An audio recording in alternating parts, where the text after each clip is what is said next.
Hey, I'm Kenneth Wajda. I'm a professional photographer here in Colorado. Welcome to another one of my weekly photo talks where I talk about gear that I actually use.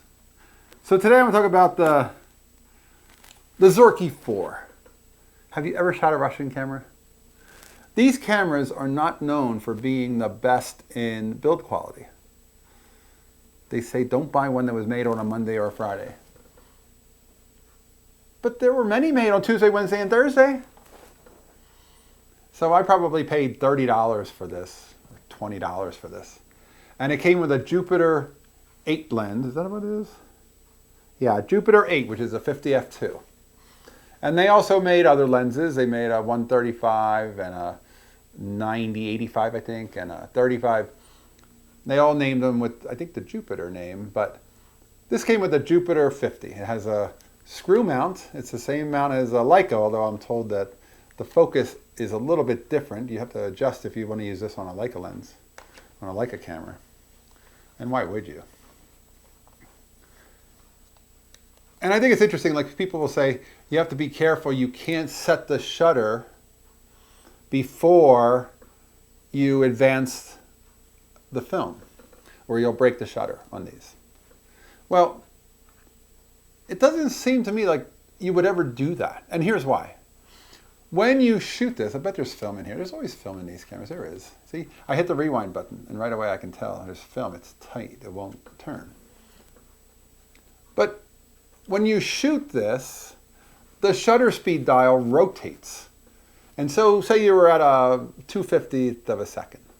When you shoot it, it no longer is on a 2/50th of a second because it's unwound. And when you advance the film, it then resets back to 250. So you couldn't really set the shutter before you advance the film because it's not even in a position where it's settable. So I don't find that to be much of a risk. I always advance my film after I use it a shot anyway. I was just going to a friend's Christmas party last year and I had a Rolleiflex 2.8C with me and it was on a 500th of a second on frame 1. And I'm like, I don't want it on a 500th of a second. But I can't turn it off of a 500th unless it's not cocked. Because the 2.8C, one of its shutter limitations is you can only add it to 500 or remove it from 500 when the shutter is not cocked. So I went outside the party. I told my partner, Mary Lee, hey, stand there. I'll get a photo of you at a 500th of a second so I can get it off of 500. Shot her picture, immediately advanced it because I forgot that I was going to not advance it. So then I shot a second frame of her, and then I remembered to take it off a 500th of a second so I can shoot inside at a 30th, 60th of a second or something like that. It's not that big a deal. Don't set the shutter after you take a picture until you advance the film. Just advance your film. That makes it easy. You want to use a Russian camera, just advance your film after every frame, you're fine. It has a rangefinder that is actually a rangefinder patch like the Leica, where it's a coinciding patch. It's not two windows. The early Leicas were two windows, one for a rangefinder, one for your viewfinder. This is all combined like that. And it's a one-to-one, it looks to me like it's a one-to-one viewfinder. It is such a big viewfinder, it's incredibly big. And it's bright, and it's got something else that the Leicas don't even have. It's got a built-in diopter, so you can set it for your eyesight. And you can have it so that if you don't have glasses on, you can see perfectly clearly.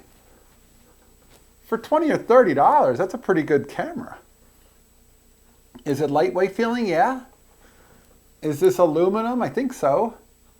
Is it the brass quality of a Leica? No.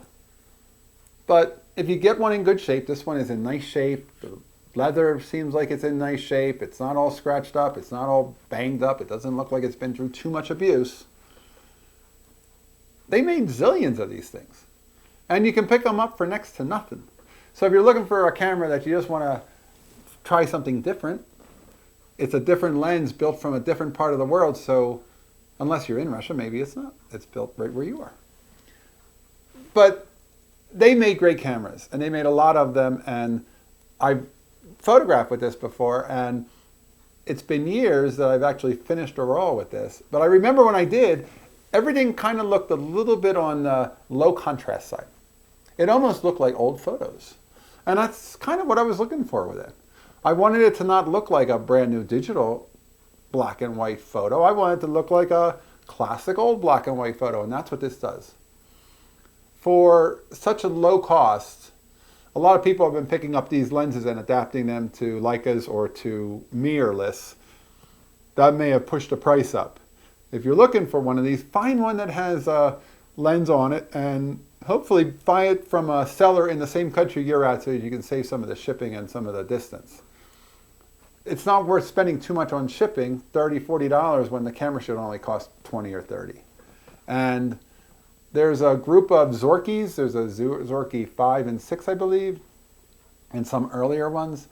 There's a group of cameras called the FED, F-E-D, and you can find different models of those. I've handled a FED 5 one. Somebody sent me, it felt like it was not very well built, and it felt like it wasn't solid. This does feel solid to me. And there's some things I don't do. Like, I've never put the self timer on because I don't want to risk that if it doesn't work, now the thing doesn't work. So I don't risk things like self timers in cameras that are iffy. This camera works, the shutter speeds work, it's accurate, it makes pictures. It's a little bit of a treat to shoot something that's a little different once in a while. And like I said, it's got a great big viewfinder. I need to take my glasses off to see it, but it's got a diopter, so it's all perfectly sharp and clear. And it's huge. It's recommended. It's a Zorki 4. They also came out with some that had Zorki in just block letters. I prefer the script of this one. You might like the other one. There's also some that say Zorki 4K. That does not shoot in 4K video. I'm not even sure what that means. All I know is that there were many different models of these, so if you're researching them, I don't have experience with many of them. I have experience with this one, and I kind of like it. It's light. It's lighter than a Leica, maybe about the same weight as a Leica 3F, and it's pretty basic, but it's inexpensive. It's a fun, something different to take out once in a while. It's got a Japanese lens filter. It's probably the most highest quality built item on it. All right, that's today's photography talk, the Zorki 4. If you're looking for one, I would say it's worth not risking too much and trying it out. I like it. It's got shutter speeds of 60 to 1,000. It's got some lower shutter speeds, but they're kind of worn off on this camera, so I can't really tell what they are.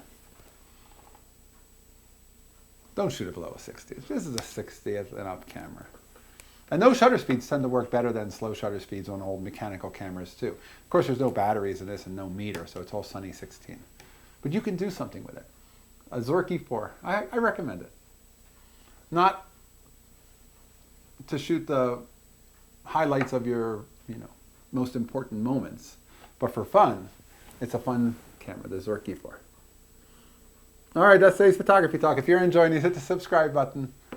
If you can support, please hit the Patreon or send me a cup of coffee on supportkenneth.com, and I'll be back next week. We'll talk about another camera. Thanks for tuning in. Here's to good light.